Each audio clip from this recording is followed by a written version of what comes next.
we go.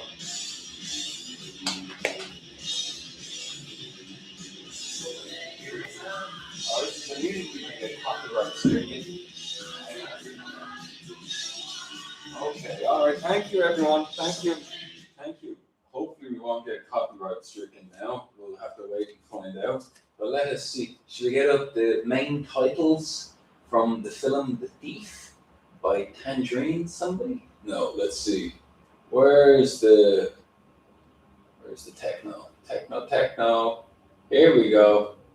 Yes. We like this. We like the copyright free music. You understand? The copyright free. Okay, that's fine.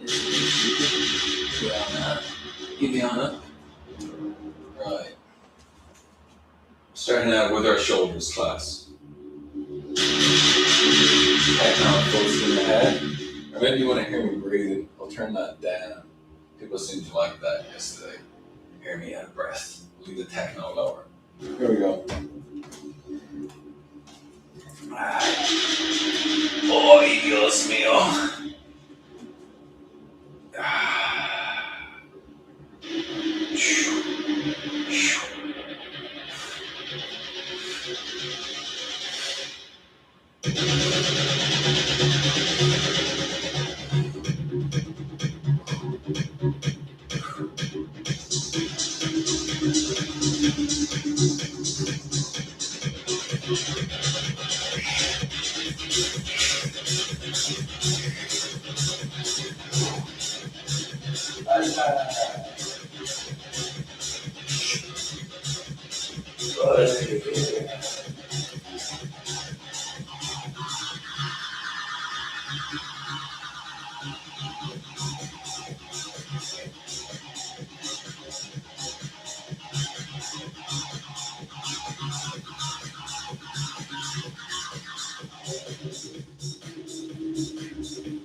Right. Next.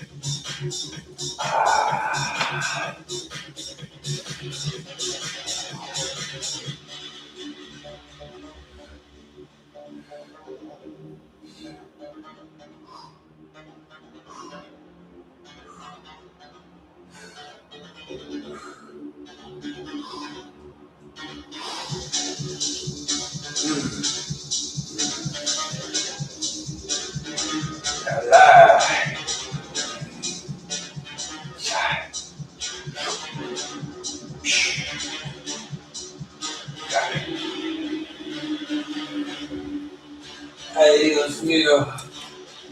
Ay, Dios mío. Ay.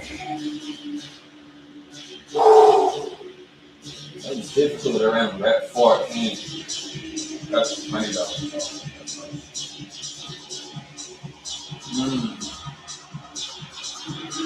Right.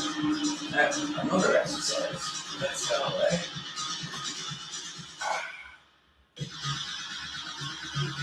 Right.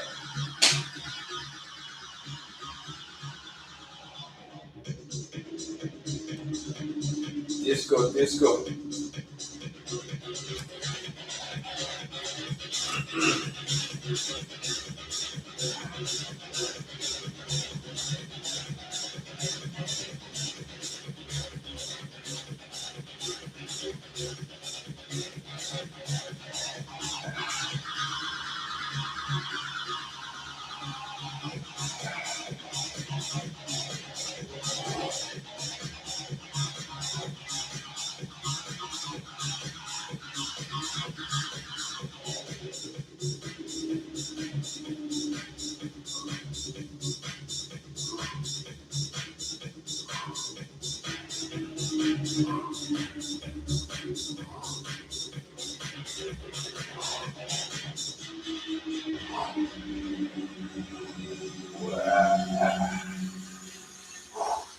It's like you're unsheathing your sword, you understand?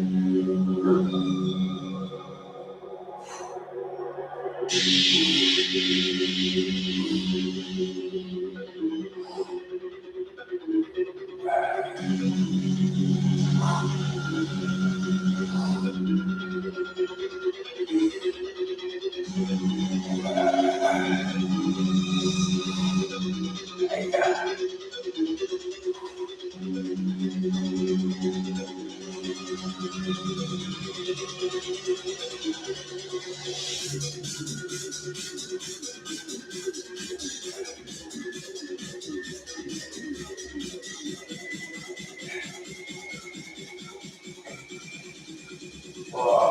nice.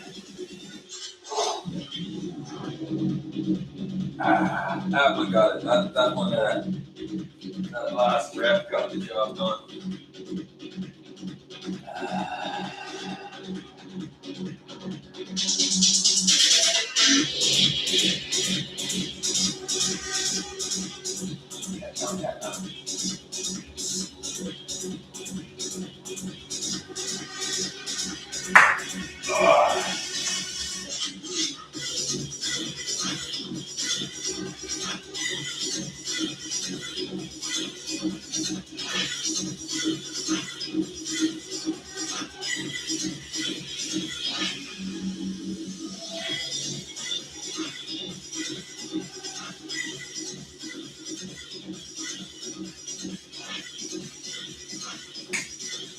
What can you do, huh? What can you do?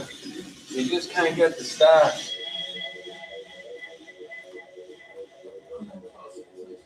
Thank you for following and thank you for subscribing, everyone. I do appreciate it. I can't read all the comments right now. You can DM me on any of my platforms.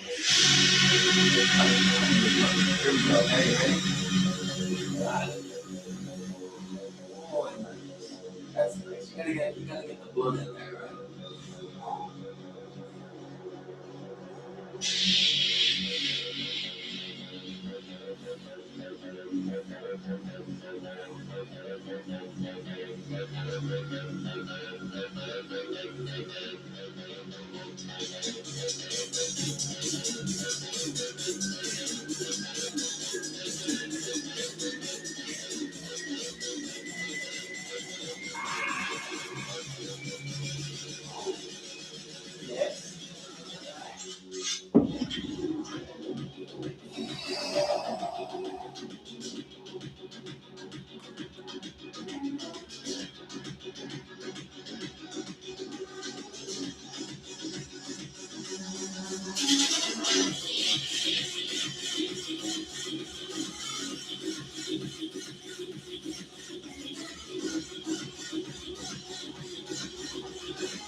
Right. It's all one big mad descent.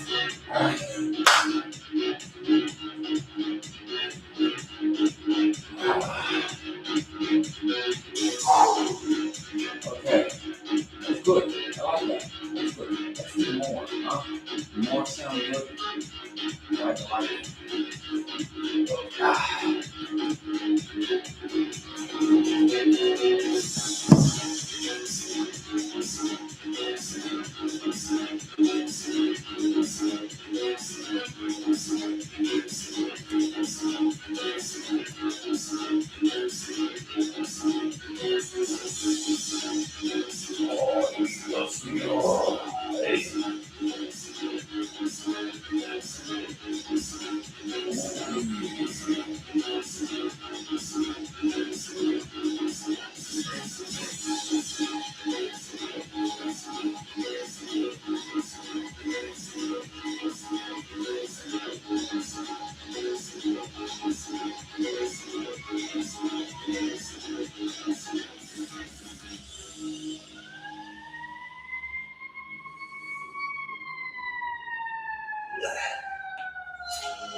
Six, 7, 8,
3, 4, 5, 6, 7, 8, 9, 10.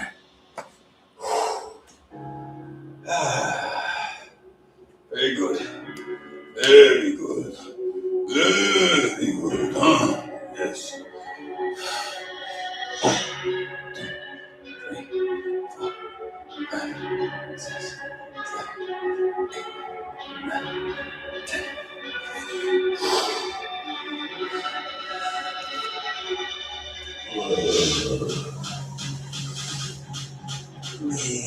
8,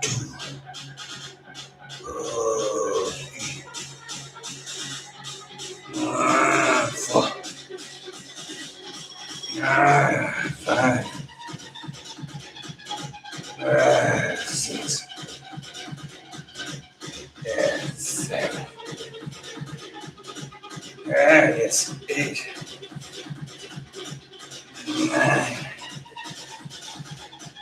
9, 10. My Lord. My Lord. Okay. 1, 2, 3, 4, 5, 6, 7, 8, 9, 10. 1, 2, 3, 4, 5, 6, 7, 8, 9, 10. 1, 2, 3, 4, 5, 6, 7, 8, 9, 10. 1, 2, 3, 4, 5, 6, 7, 8, 9, 10.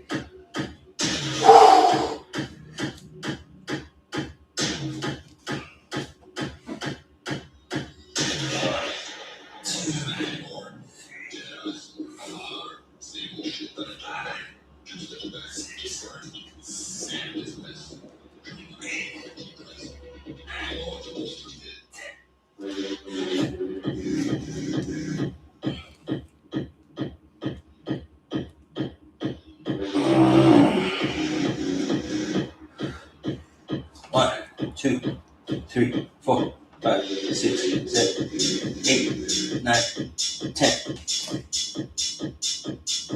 Oh yeah.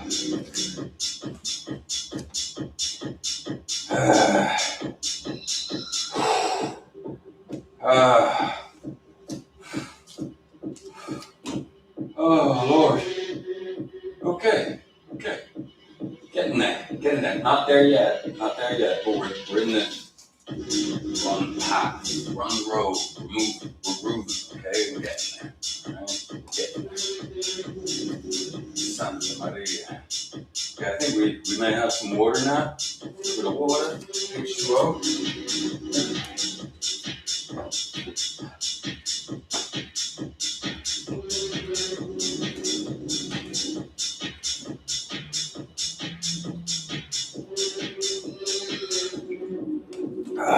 Salvation. To you, I salute you, huh? Okay. Continuing on.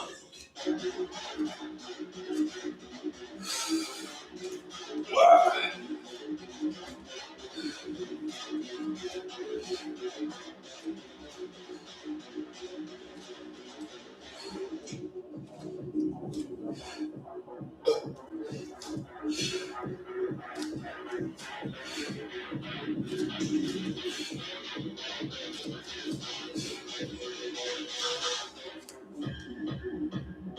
Other side.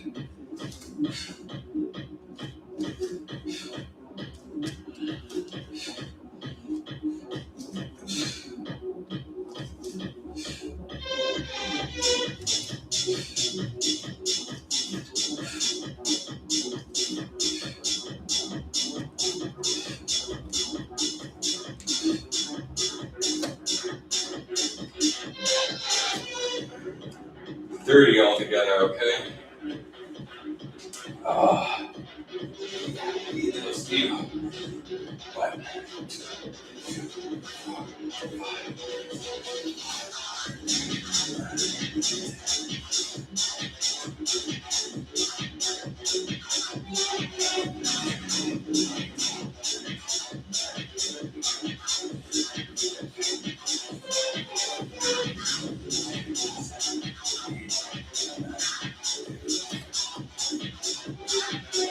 'Thank you very much.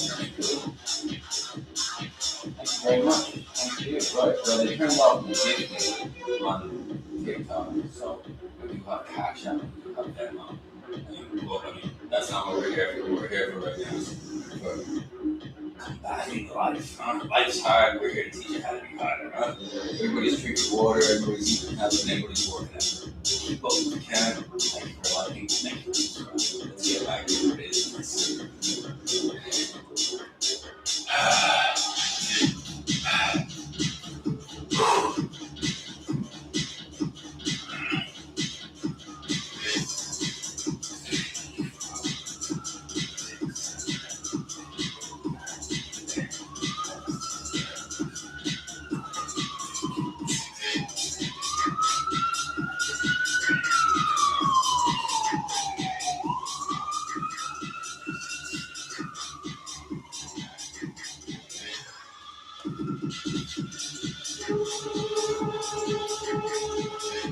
Sorry.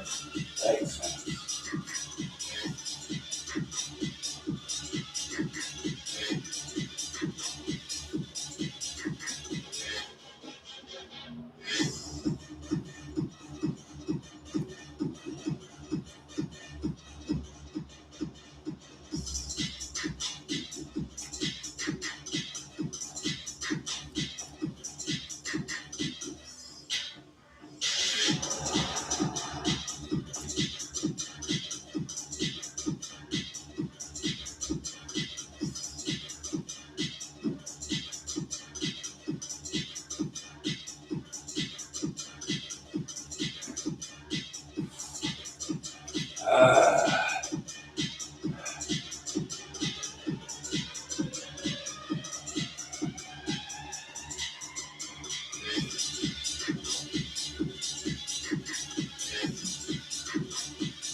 Conquer. You gotta conquer the challenges in life, you know? Gravity being one of them. We're gonna engage that core, right? Anytime when things are going funny for you, just engage the core and breathe. That's all you gotta do.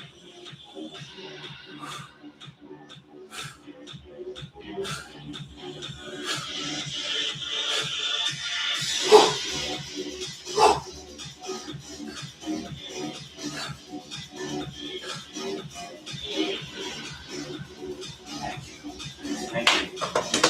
Okay. Now we do something well deserved around the world. Okay. Engaging the pelvic floor. Engaging the glutes. Oh, nice and gentle. 2, 3,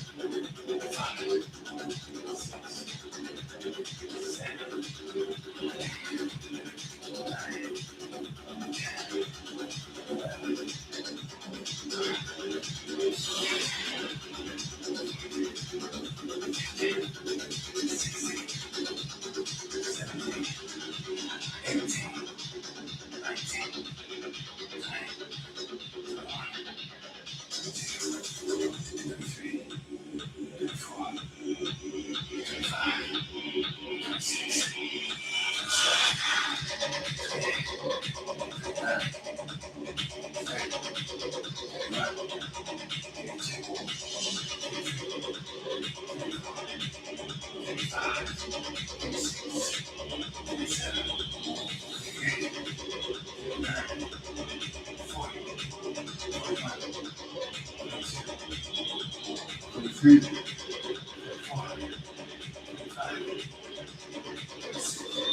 7,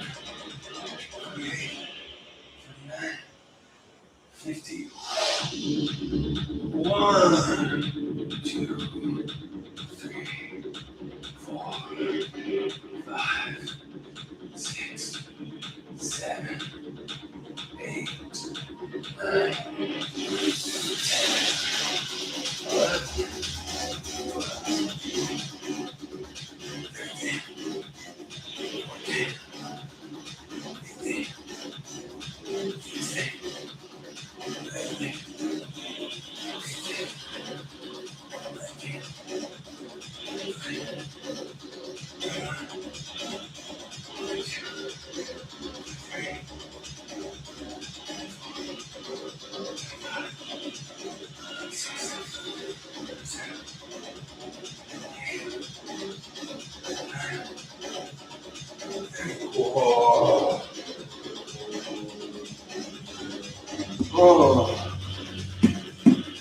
Wait. I'm supposed to do 50, wasn't I?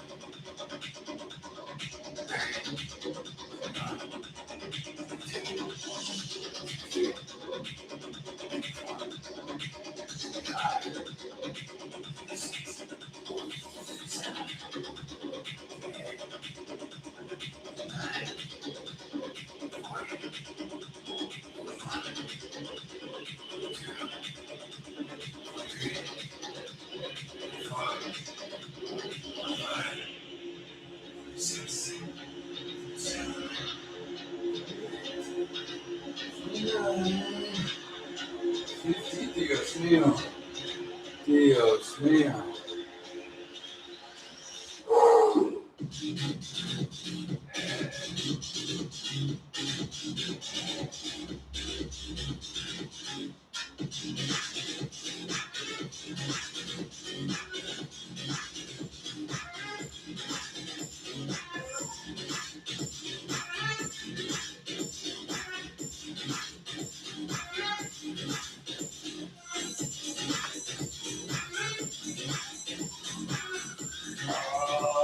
Oh, baby.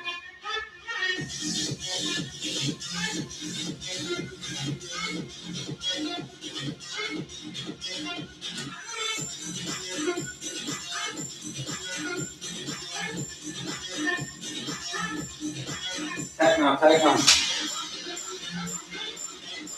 Okay. Okay. No force pipe.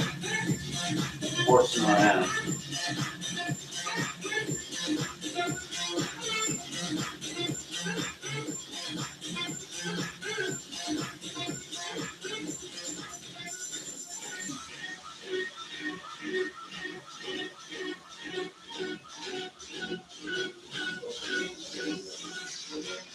Just serious, right? Serious business. Serious business.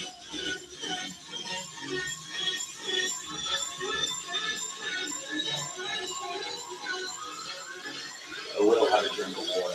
Please take your time.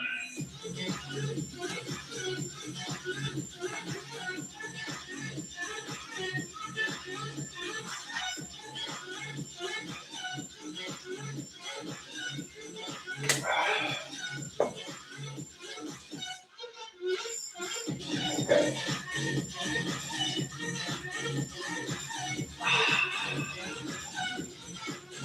Yes.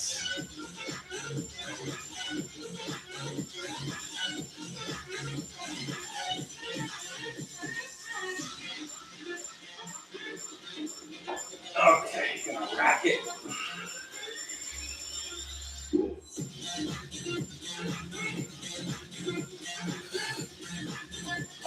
One, two, 4, 5, 6, 7,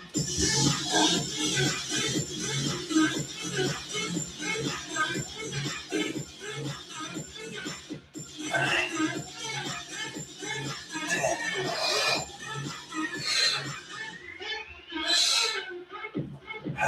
Having fun. Having fun.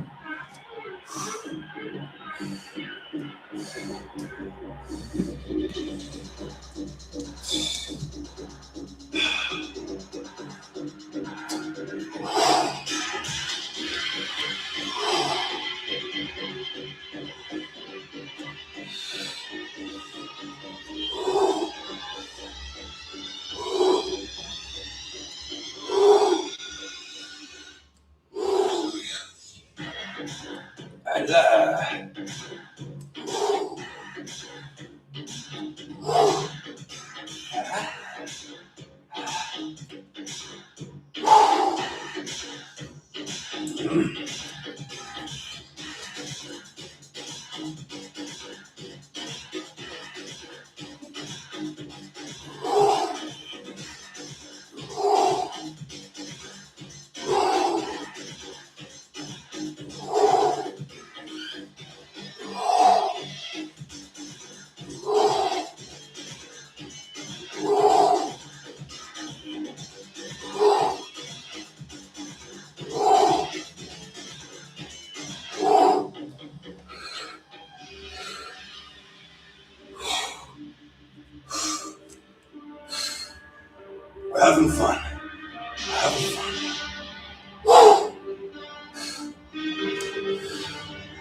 Come on, Lala.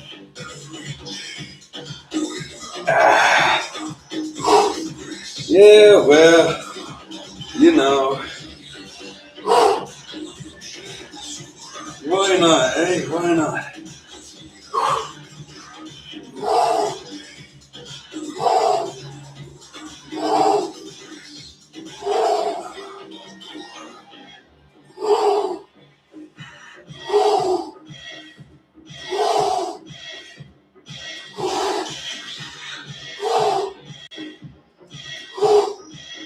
Ah,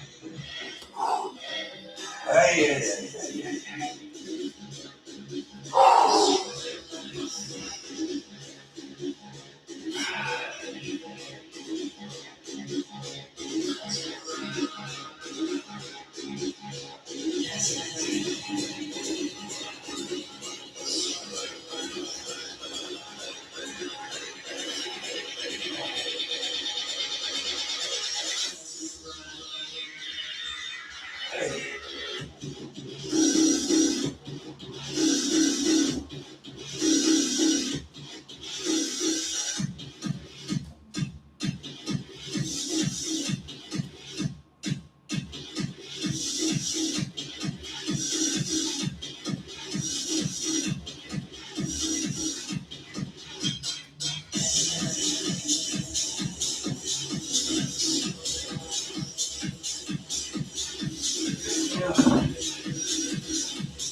You're going to Caesar, that's what you Caesar.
coming out with a new Conan, King Conan. So we're going to bring Arnie back. Mr. I'll be back, he's coming back.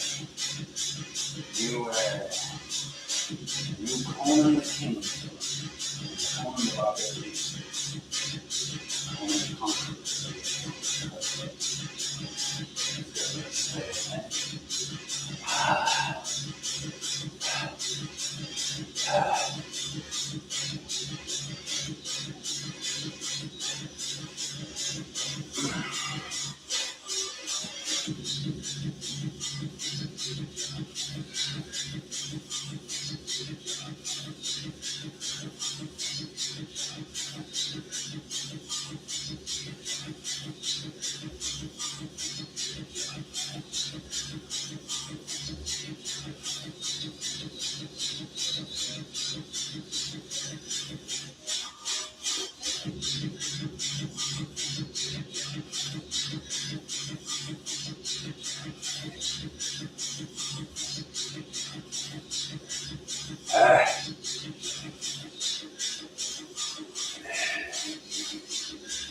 Yes, it is.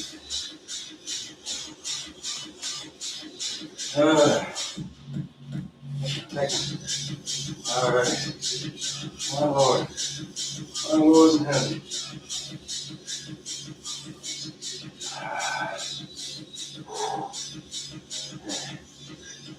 My Lord. My Lord in heaven.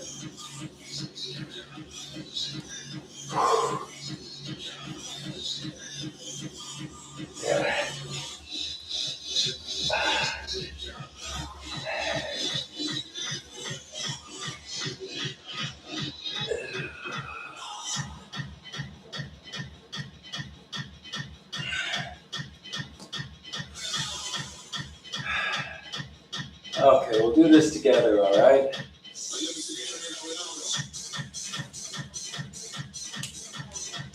1, 2, 3,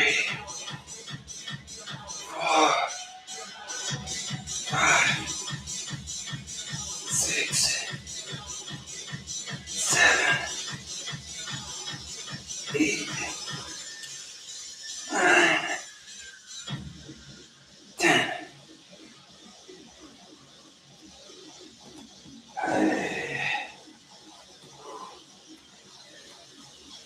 Oxygen. A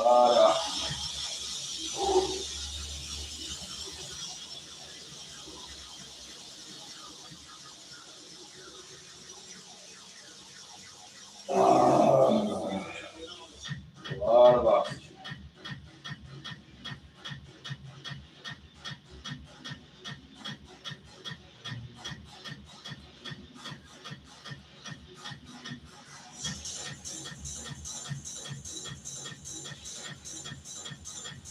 Next set. You got time to dance, you got time to do your next set. There you go.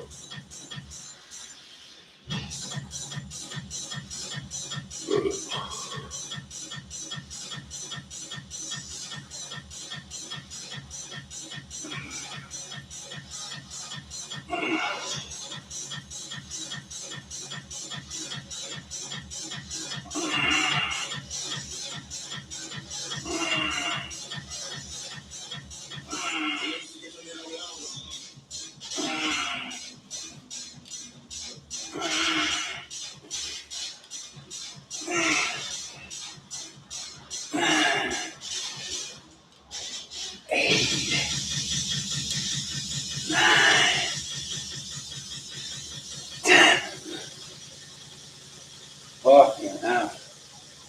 Wow. What is going on here? Oh.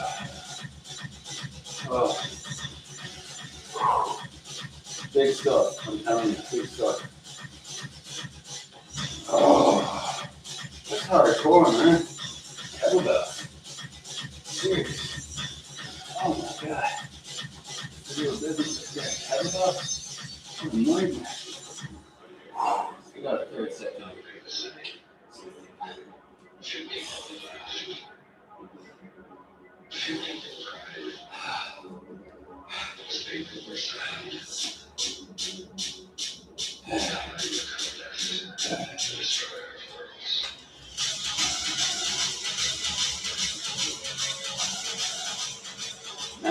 have become the destroyer of worlds.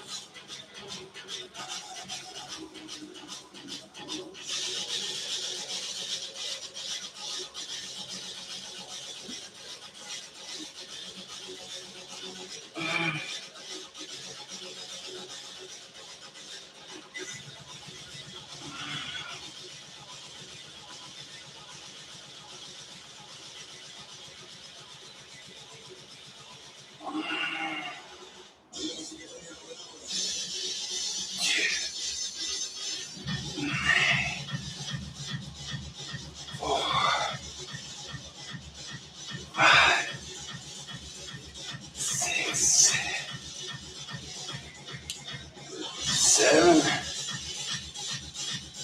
8, 9, 10. Which one?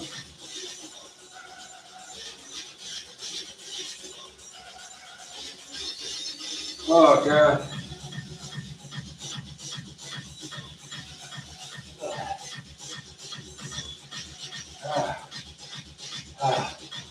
Oh, yeah.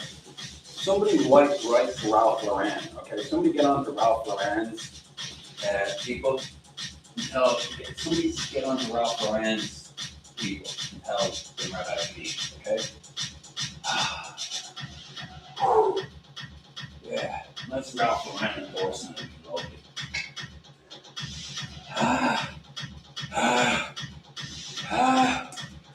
For heaven.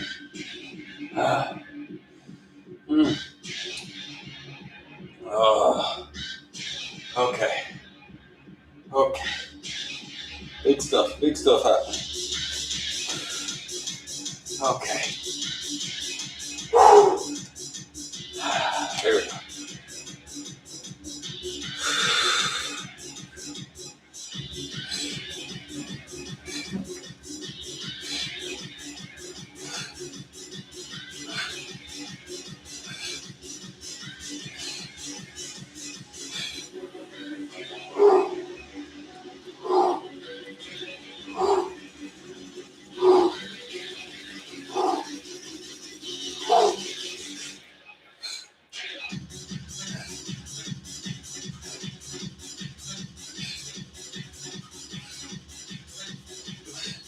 Yeah. Techno.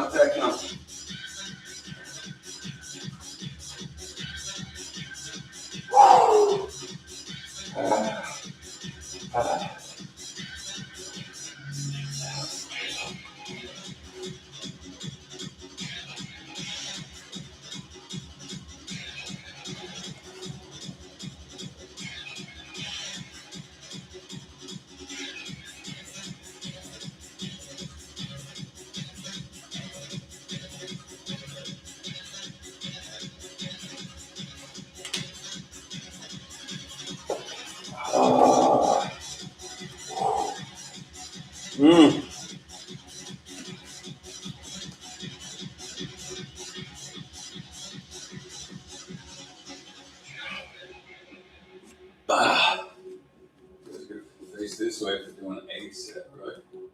One set. One tatamata. Oh.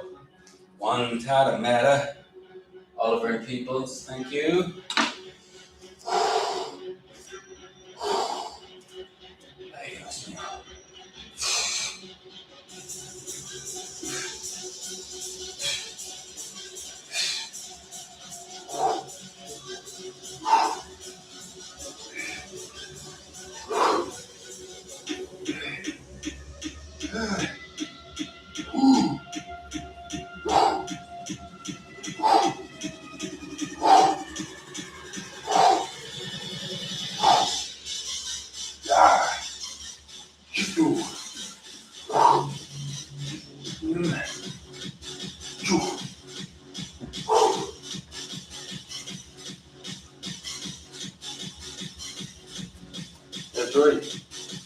That's right.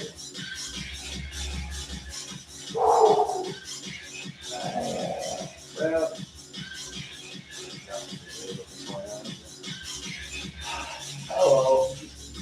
hello.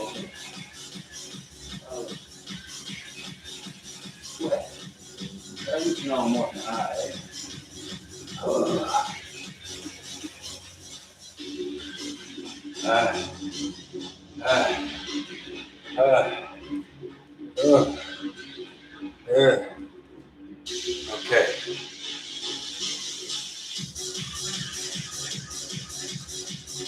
Here we go.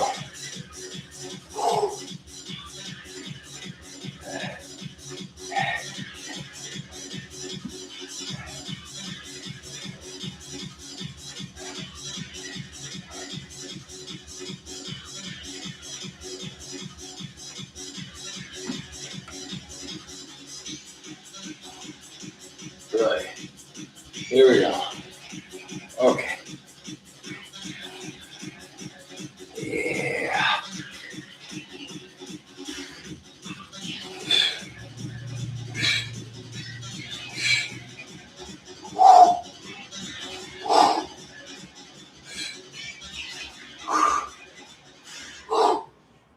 One, 10,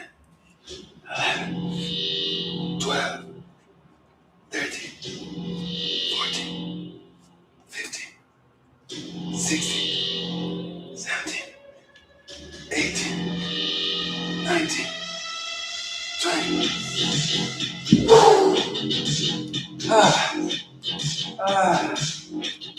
Yes, ma'am. Oh my God. One more, John Wick. Thank you, John Wick. All right, let's get a little bit of something nice going on.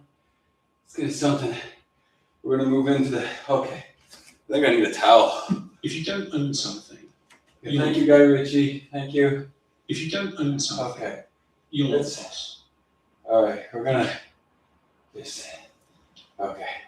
Right. So I'm completely covered in sweat. We're going to move on to the yoga portion of the class. Oh my God. I think I need to wipe my face, however. Oh yeah, okay. So I'm gonna wash my face, get the dirty sweat off, or clean sweat. Clean sweat from a dirty workout, how's that? So we're gonna do 30 minutes of yoga. Alright, gonna be 30 minutes of stretching. Everyone that loves my Ralph Lauren, clearly Ralph Lauren boxer shorts, please, you're enjoying the show? Friends of the show, please, write to Ralph Lauren, okay, their corporate head office and their social media platforms. Take screenshots, let them know all about me, okay? Couldn't hurt, all right? If a couple of hundred, maybe even 1,000 people, maybe that makes a difference, huh? Maybe we get a corporate sponsorship, and that would have been all thanks to you, huh? So, I'm gonna wash my face. I'll be back in 30 seconds, and we're gonna do 30 minutes of yoga. So do stick around and get your yoga pants on. I don't know. But yeah, we're gonna listen to Joey Rogan with Guy Ritchie from 9 years ago. I like this is one of my better podcasts that I enjoy listening to. But here we go.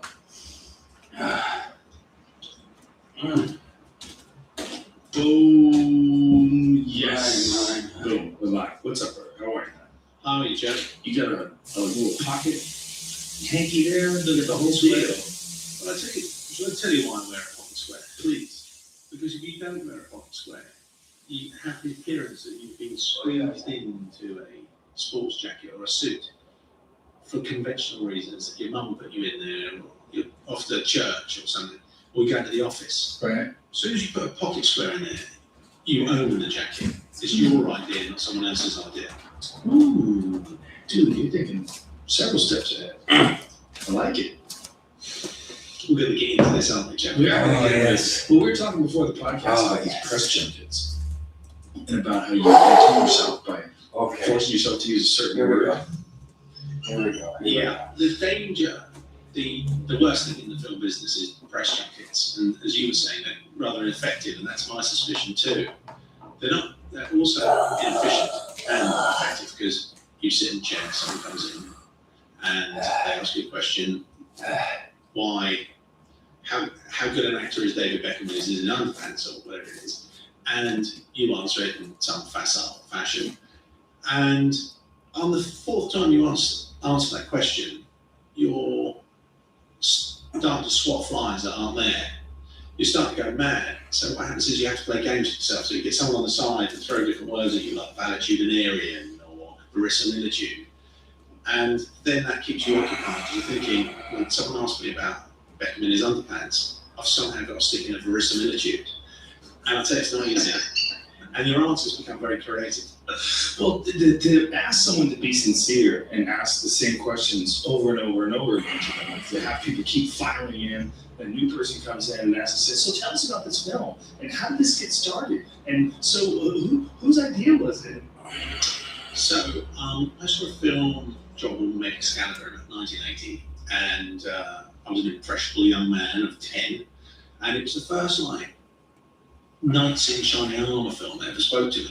I wasn't particularly interested in Errol Flynn or any incarnation that they did in the 50s in this genre. But John Boorman's one was rather good. It was very aggressive, and no one spoke to one another. They all shouted at one another. So it took some time before we realised that's why it was so intense. It's quite camp. So it had this sort of weird juxtaposition of being camp, yet simultaneously aggressive. And, you know, they had a budget of $25 and no visual effects and lots of very shiny 19th century armour. And it made a real impression on me because it was a voice. It was a creative voice. So it made an impression on me, and then somewhere in the attic of my mind, I relegated it to the point where I had enough creative ideas in my reservoir to bring it forward and make a film, and then someone gave me money, and the brothers wanted to make it, and yada, yada, yada.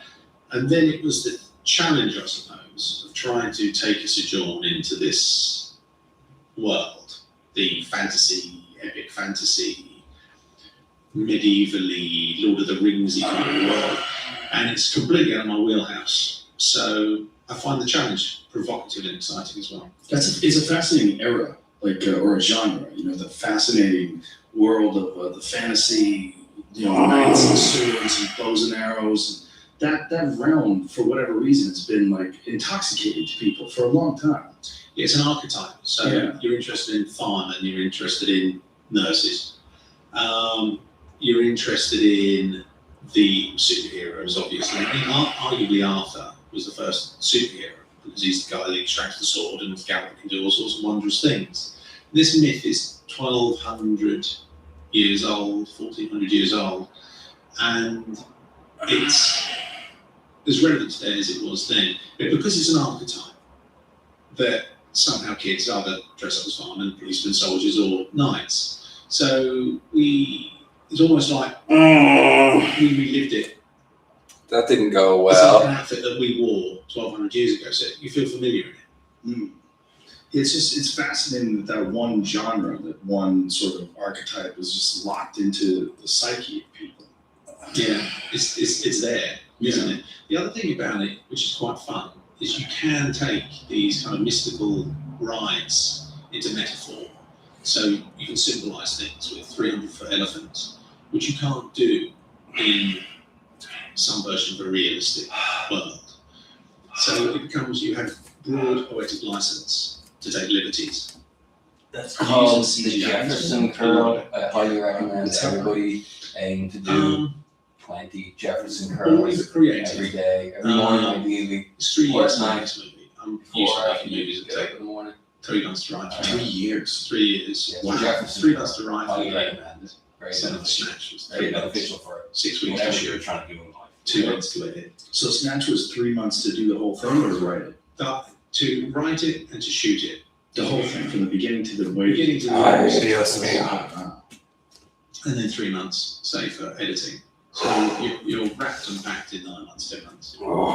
So this is a totally different kind of commitment as far as your mind and... Yeah, if I really knew what I was getting into, I would have asked for double bubble on the salary. Because you still think it's going to be a year and a half. It's not.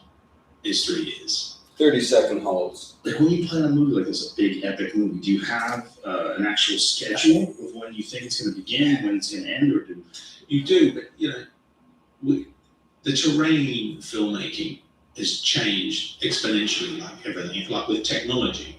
So what was pertinent last year is not pertinent this year. So release dates are a real dog. So we had a release date which was projected a couple of years from when you start movies. So, okay, right, here's a check, make a movie. You're coming out in we were supposed to come out exactly a year ago.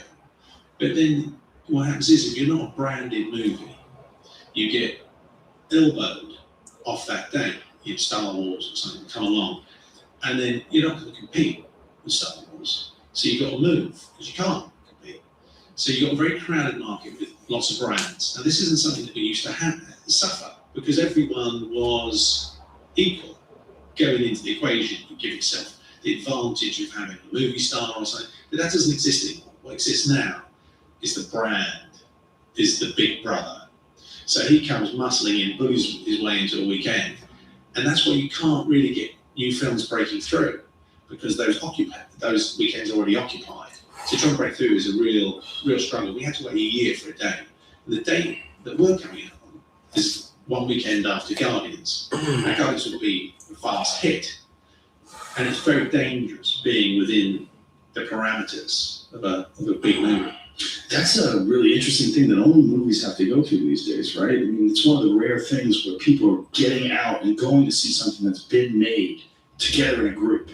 You know, that you're watching media. Like, it's not a live performance. It's something that's been created, and it's going to press play at 8 p.m. on Friday night, and everybody's going to go to see it. You got to get as many of those people together as you can. It's one of the rare things like that. Yeah, and it's becoming more polarized. So it means more now. So your opening weekend, everything's about, they know what you're going to make by Thursday evening. Right. Right, you're supposed to be coming out on Friday, and everyone knows what you're going to make by Sunday night or Thursday evening. There's enough clever people out there tapping into clever little boxes, and computer says da da da da da, and they're seldom wrong. Now that never used to be the case. You used to come out, films would get discovered, you start on a platform, you start small, go big, that sort of nonsense. Now you just got to come out ball swinging. And if you don't come out ball swinging, people get very upset and think that this is a failure, it hasn't lived up to expectations, even if it's a creative success. Yeah, nobody likes it. it's, well, you know, there's a bit of that. You know, there is an acceptance that the movie's good. The movie's good, and movies find their own way. Tough stuff, let me tell you. But the financial aspect has become polarized. It's too significant of a component to the equation, because it should, you know, it's an art form, right? At the end of the day, it's entertainment and an art form. And somehow you want to unify, reconcile that. So, because they're essentially different. Reconcile those, put it in a nice little package. So you put in a pill with a sweet wrapper around it, and then you've got both. And then you should be happy. You should have the substance, and you should have the flavour. But now the focus is all on the flavour and not on the substance, and that's result orientated. So your movie comes out, they go, "What do you make?" Right. It's like, slow down, son. What's the movie like? The question first of all should be, what's the movie like, rather than what did it make? And it's become too competitive and too comparative financially. And I love it, Oliver, and I like things that are successful. But it has to be secondary to what's primary. The primary is, what's it like creatively? Well, a film like, not to shit on it, but Fast and Furious, all I heard about was how much money it made. That's all you hear. It's like the big story. The big Fast and Furious opening box office, hundreds of millions of dollars. All you see is like, it's going to make $1 billion. Why do you give a fuck? Why does anybody who's watching that give a fuck? You're not going to get any of that money. Why is it so appealing that this movie has made $1 billion? Because it's comparative and it's competitive. Yeah, and it's why to people in the audience? Because it's voyeuristic. Yeah. So it's like spectator sport. Who's the winner? Right. Do you really care about how they won? You just care about the fact that they did win. Or like a Floyd Mayweather, you want to find out how much money he made. You made $200 million in that fight. Ooh. People get excited about it. It's an extra element. Yeah.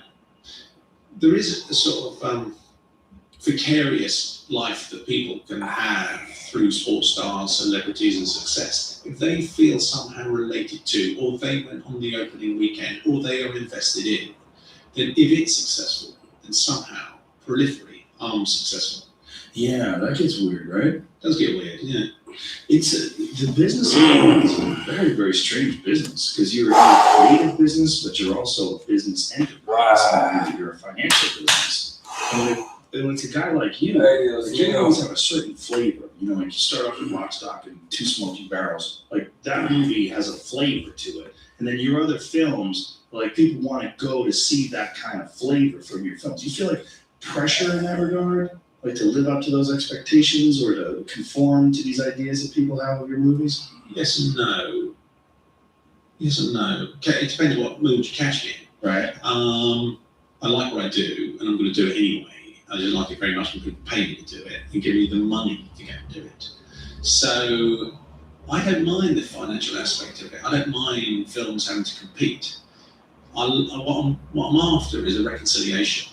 And as I say, the primary component should be on the quality of the work.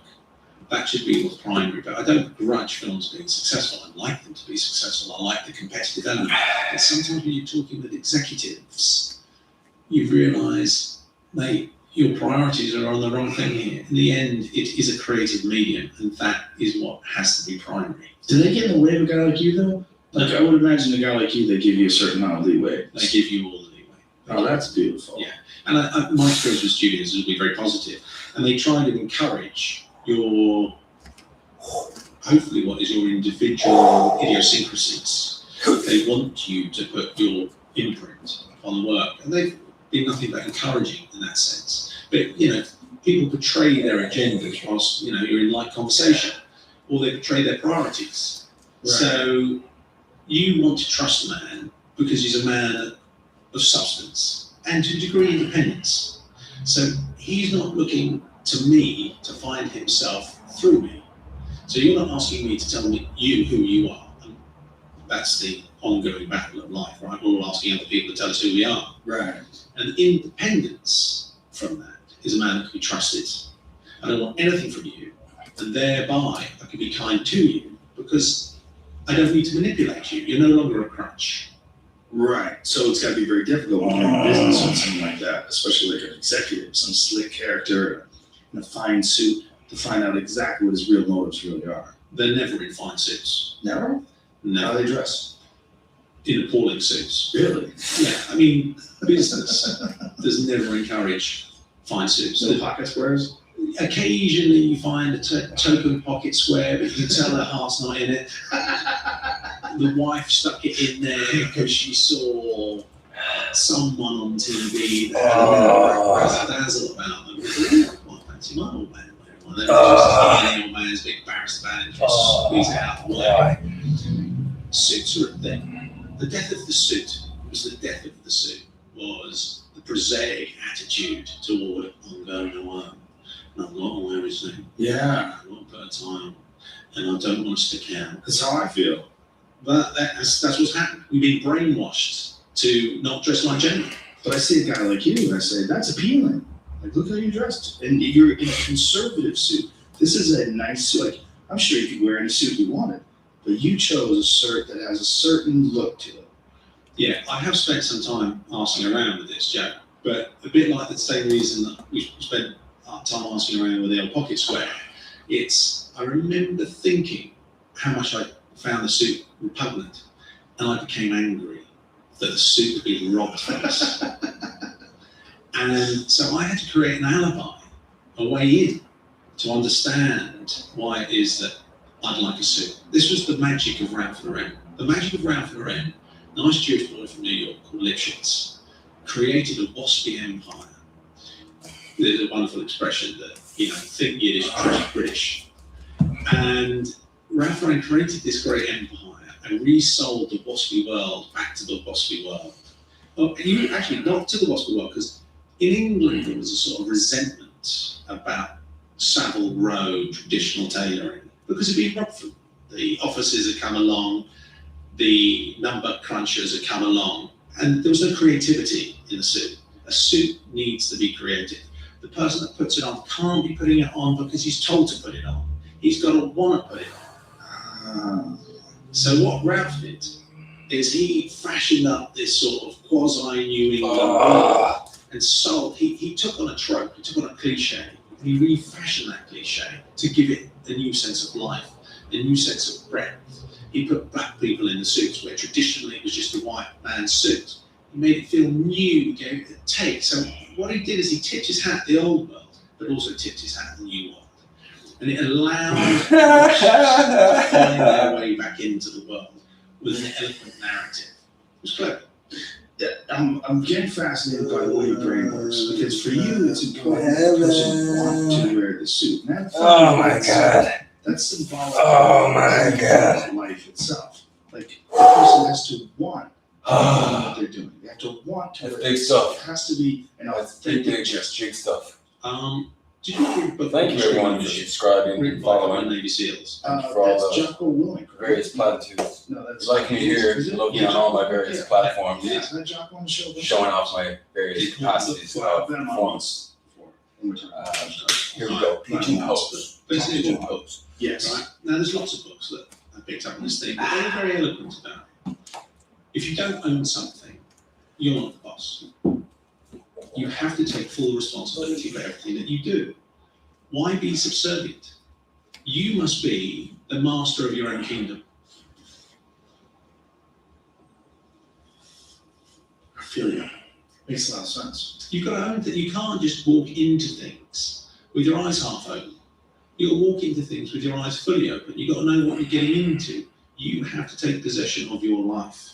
Is this a thought process that you have to constantly reaffirm? Or is Yes, this cemented it's in your exactly that. It's exactly that. You drift on this point. head? Right. And it is whatever form of meditation or mantra that you decide to espouse, there needs to be some period in your day where you remember that there's a world out there trying to tell you who you are, and there's a world in here that's trying to tell you who you are. Now, where do you want to put your eggs? Because the world outside is very noisy and very tempting, and it has all the razzmatazz, it has all the tinsel and all the glitter. It's got all the toys. But that's because you don't think you're enough in the first place. You don't think you're enough in the first place. The whole idea of the world to sell you stuff is, first of all, they have to make you feel bad about yourself, less than in some way. And I don't resent this system, by the way. It is the system. But what's the expression about don't hate the player, hate the game? Don't hate the game. Love the game because you're in it, mate. So own the game, accept the rules, and move on into the rules. So the world will try and tell you who you are. Oh and yeah, you have that's to tell fun. yourself who you are. That's a lot of fun right there. And somehow there needs to be a reconciliation between the two. But in the end, you've got to have all the eggs in your basket. There's also an ongoing internal battle, though, isn't there? There's the you that you want people to think you are, and there's the you who you are. And trying to figure out, like, how do I figure out who I am? Like, do I have a correct assumption of how the people are perceiving me and how I actually am objectively, or am I bullshitting the world with this suit and pocket square? Yeah, I would say it's exactly the scenario that we're talking about. There's essentially only two worlds. There's the inner world of energy and there's the outer world of energy. There's two identities, one's real, one's false. The external world is I'm asking you to tell me who I am. That's what we're all playing at. And as soon as you start playing that game, it's just start calling the ego, call it whatever you want to call it. But that's the dynamic that we're in. And somehow we have to Polio loco. give ourselves enough confidence to reassure ourselves that we are enough. However, I enter the game because I've got to move on in the world, I've got to crack on in the world, and I know there's loads of temptations that come along the way. So I will own the suit. I'm going to wear the suit. I'm going to own the suit. Now, I don't mean by paying for it. I mean by owning it. It's now my suit. It's my idea to put on this suit. I have to personalize it in some way. I have to understand a narrative that allows me to own that suit. And thereby, I've got my suit of armor, and I come out into the world. And guess what? I'm having a good time because I'm owning the suit. That's a very rock solid philosophy. Is this something you've ever written down? It's what? The essence of narrative. I'm a storyteller. The essence of narrative is only about this dynamic. There is nothing else in a story other than this dynamic. So the struggle between other people's perceptions and your own wants and desires and who you truly are, your significant real self. That's it. That's all there is. You tell me a story that we engaged in that's famous that's not about this journey. I'll give you an example. the prodigal son. Parable, Christian. Seems religious, doesn't really make much sense. You know this one? Sure, we'll have to write it down. So there's a father. He has two sons, an older son and a younger son. And he says to them, who wants to spend their inheritance? The younger son says, me, Dad, I'll go and spend it. And the younger son takes all the dough and he runs off and sniffs coke off strippers' tits for a number of years until he realises this is getting pretty boring and I'm in a lot of trouble. He ends up throwing food to pigs. That's his job. And he can't even eat the food that he gives to the pigs, at which point he says, Dad, will you take me back? Dad then goes to, they don't meet. This somehow happens, not through telephones, it just happens. At which point Dad goes to the fatted calf, says, kill the fatted calf. Older son says, oh, Dad, what's going on? I've stayed with you since the beginning. I've been loyal to you. And I hear the stories of my younger brother coming back, who's been sniffing coke off strippers' tits for the last God knows how many years, and you're prepared to kill the fatted calf. What's the SP, Dad? I want to know the story. He says, you're all right, son, don't worry about that. You take a look step to the side, you're with me, you're a good boy. At which point he goes out to meet the prodigal son. The wasteful son returns. He says, you were lost and you found. That's the end of the story. It's quite hard to make sense of that in a literal sense. You go, oh, Dad was a bit unfair and he should be kind to the oldest son because he never ran off and did anything. But the essence of the story is that you are the father.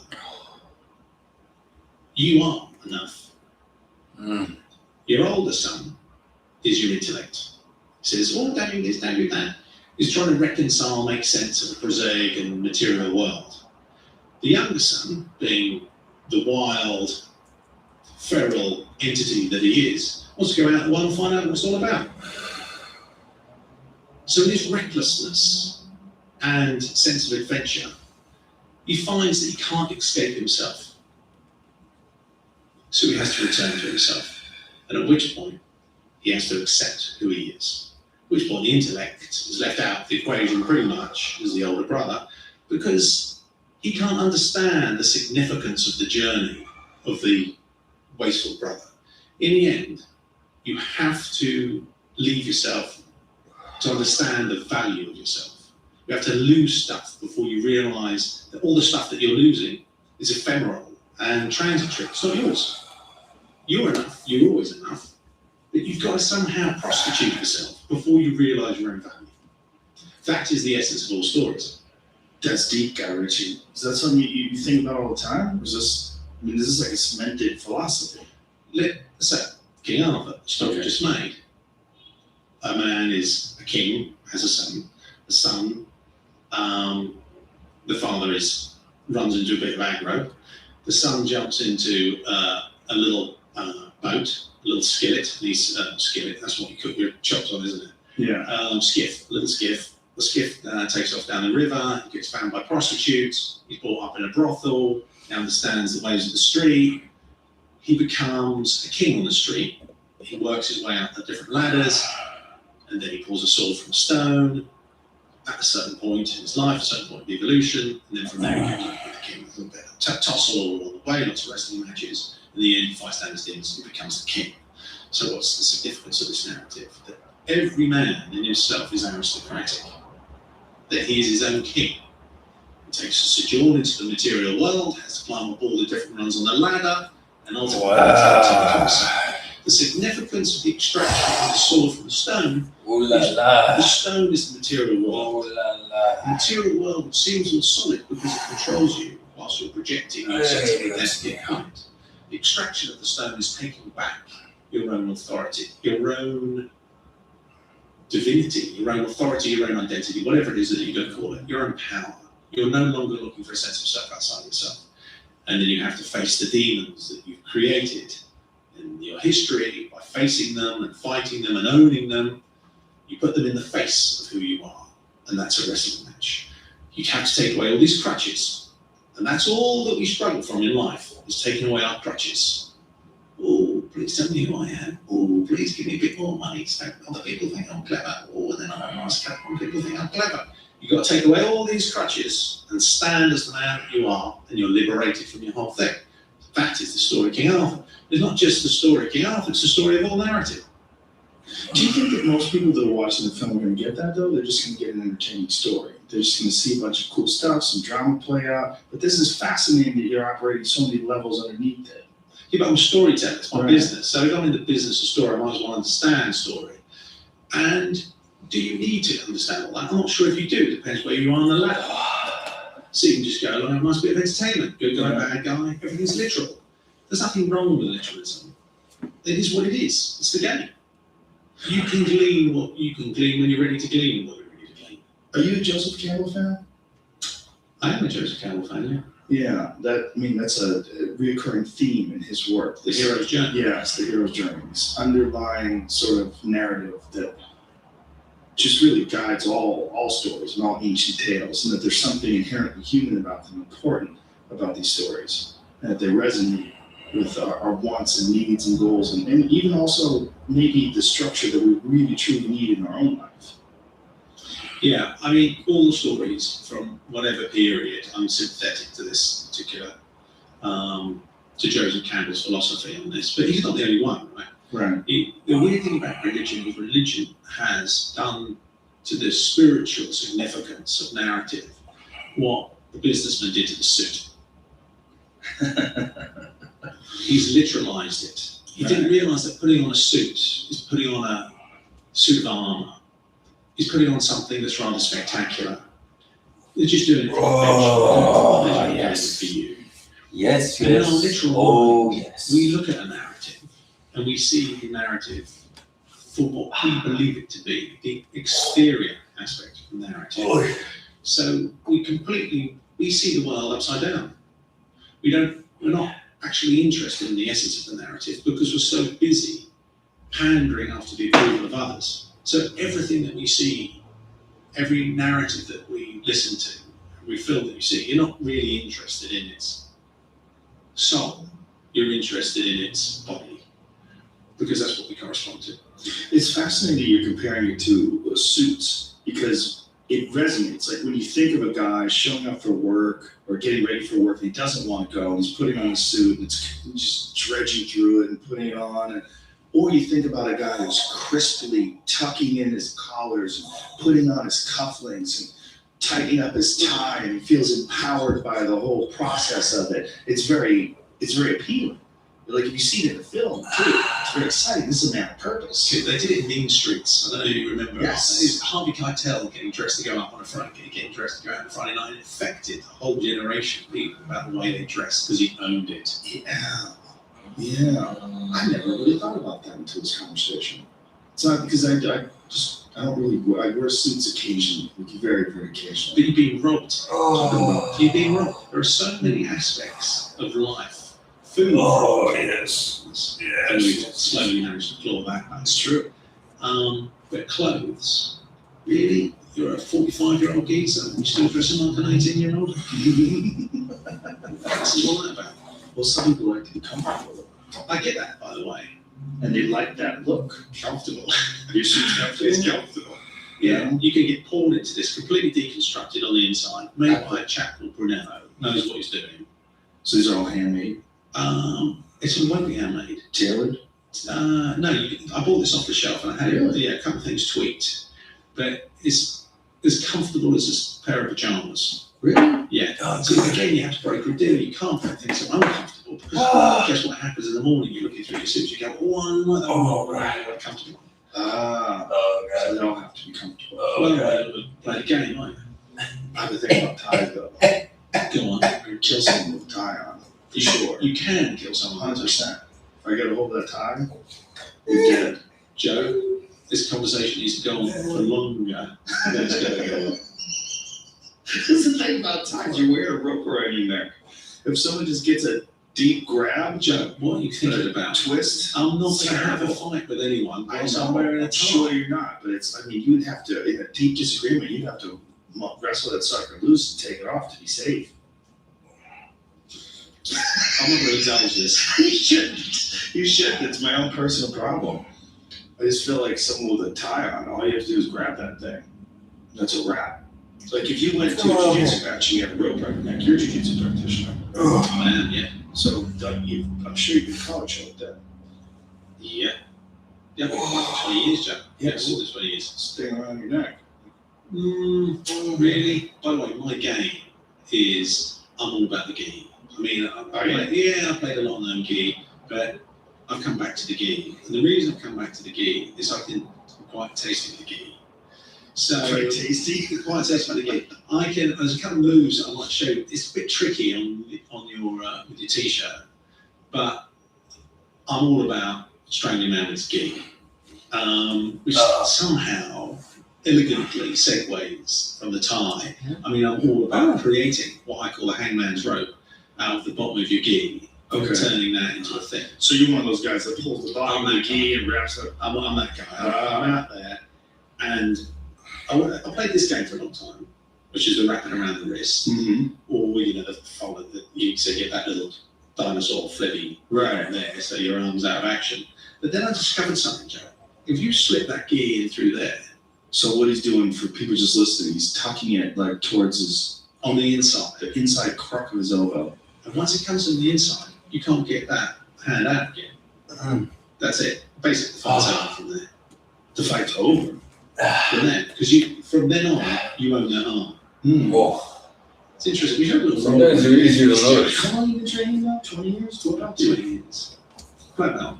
From a Henzo. Oh, that's legit, man. That's seriously legit. You think most people know that? You've managed to keep that in the air a little bit. Not so much. Not so much? No? Well, I think if you ask the average person on the street, is Guy Ritchie a black belt in jiu-jitsu? They go, no. But does the average man in the street know what black belt jiu-jitsu is anyway? I think they do now more than ever. Yeah, probably. Well, that's why when I see a guy as experienced as you wearing a tie, I go, maybe you're just super confident about no one being able to get to that tie. Joe, I'm not. What's going on? Well, I'm a ridiculous person. That's what's going on. I mean, you have your own ridiculous ideas about owning suits. I have my ideas about getting choked to death wearing a tie. Like I said, I'm not going to indulge you. You're fishing. I'm not fishing. I'm honestly, I really do have an issue with ties. Okay, but it looks wonderful on you. Thank you very much. I mean, for real, it's a very elegant appearance. The whole thing, from the top to the bottom. When did you start training? Under who? Where were you?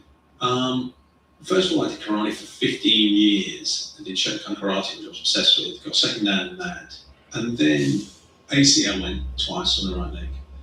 And I watched Choke. Can you remember Choke? Sure. And I watched Choke, and that was a revelation because old man. What was his name? Julio? Elio. The old man Elio was on the mat, 84 in that video. And I thought, well, I'm not getting any younger. And if I'm going to take up a martial art, I love fighting, so I'm very happy to talk about fighting for a long time, Joe. I fancied the idea that I'd be able, because if I stayed with karate, I realised I would not be on the mat at 84. So, and back then there was no jiu-jitsu in London, there was judo. And they had what's called Nawaza, which is the ground game.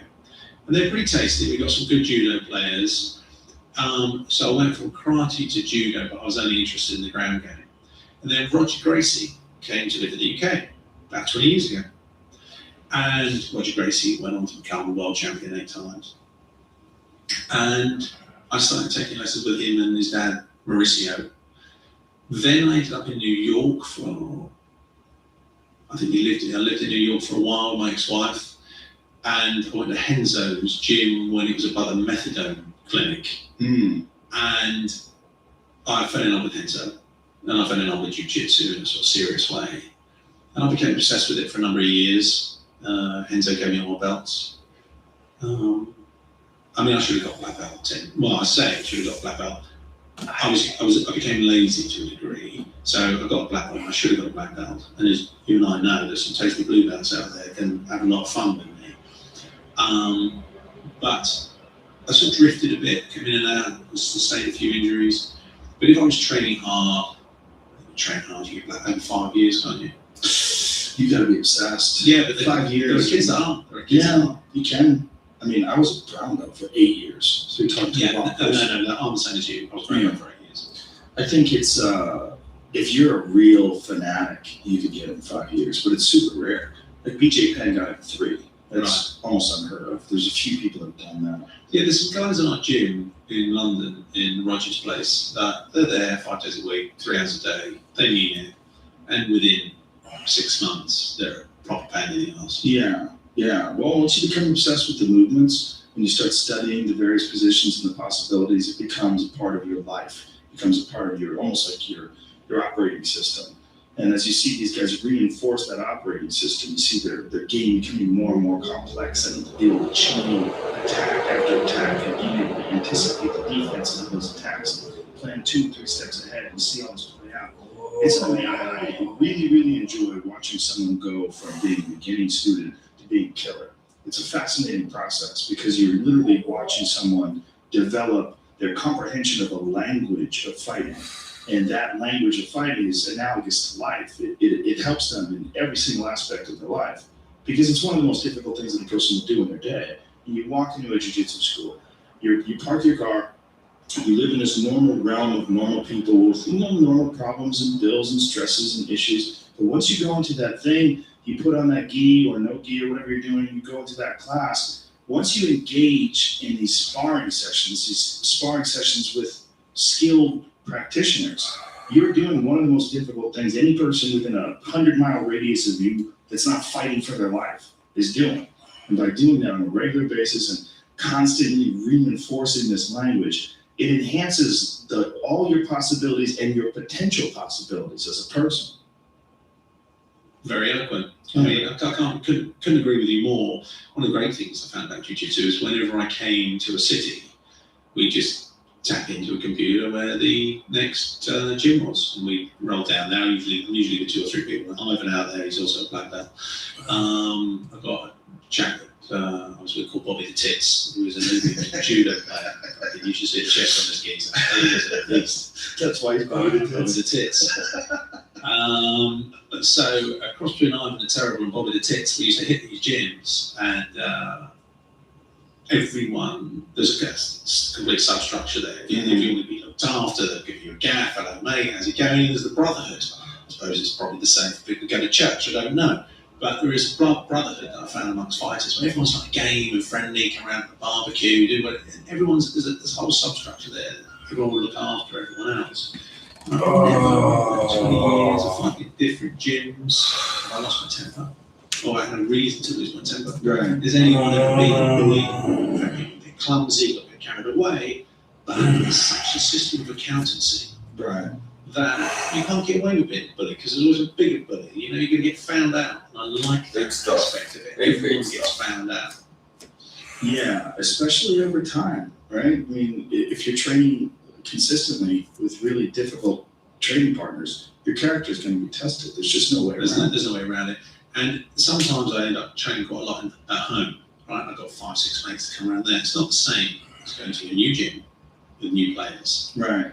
And you've got to get out there. I know a few rich guys that've got trainers, and they're not bad players, you know, the trainers are good, and the fighters are good, but because they don't get outside of their comfort zone and go to a feral gym, a gym on the street,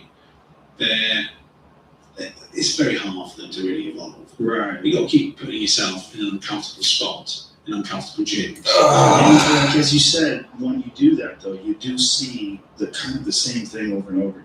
The same type of human. You know, you just see them in London, or you see them in New York, or in Los Angeles. You see that same type of human. It's the great thing about the sport in general, but let's be specific because it's something you and I can relate to, is there are no barriers in jiu-jitsu. No one's looking at you if you're rich, you're poor, you're black, you're white. It's completely irrelevant. You come to the mat, and if you get on with the geese, you fight. Get on with the geese that you're fighting. Yeah. And there's a complete clarity of vision when you're fighting someone. It's just you're fighting them, and then you rate them on their ability of how they fight. Yeah, and you carry that social hierarchy, like what's important in that school is that it is like who is proficient, who is very good. That's the currency. Yeah, the ultimate currency. Yeah, right. Yeah, I had a name when I used to train out here or in New York. That they used to call me Hollywood because I was like the only celebrity person. They used to come in and say, "Oh, Hollywood, you fancy to roll around this, that, yeah." But that, and a couple of people initially went, oh, you're that geezer. Yeah. That lasted all of 30 seconds. Right. You know? And then everything gets wiped out. You have no currency on the mat other than your currency on the mat. Right. There's a lot of clarity in that. Yeah, for a guy like you or any big time celebrity, that's probably one of the only few places where you really truly experience that. Like, there's no bullshit in that role. Like, when someone's going after you and you're going after them, it's 100%. It is what it is. There's all the bullshit veil of society has been removed. Yeah, I mean, I'll muddy the water a bit now. So, harking back to what we were talking about previously, I'm aware that you become less adventurous as your ego grows in jiu-jitsu, right? Particularly if the guy that doesn't tap. If you're the guy that doesn't tap, you don't ever want to be the guy that doesn't tap, and you hunker up, you become a boring fighter. And it's an issue. You know those guys, there's a couple of guys that, I can think of one in particular, that if you get the better of him, and by and large he's better fighter than me, but all of a sudden he realises he's in trouble. Just before I'm about to attack him, he goes, oh, stop there, one second, guy. If you just moved a little bit to the right, it gives the instruction, those guys are the worst. but that's their alibi to get out there losing face. So what face is it they're losing? It's the crutch that they actually think that being a jiu-jitsu player has an identity in itself, and it doesn't. You cannot use it as a crutch. That's the essence of all martial arts. Martial arts was about find yourself Somehow. And be honest about it. And you need your opponent. And it's your man. Comment will tell you. I'm gonna go for a walk on the beach now. Try to find an age-appropriate female to produce some children with. That's the plan anyway. That's what I'm gonna stick to. All right. God bless you. Thanks very much for everyone for subscribing, following, liking, commenting, sharing. Like me here. You love me on all my platforms. I have a new film coming out tomorrow with Whitney OC. So myself and Whitney OC had a bit of a party in Las Vegas.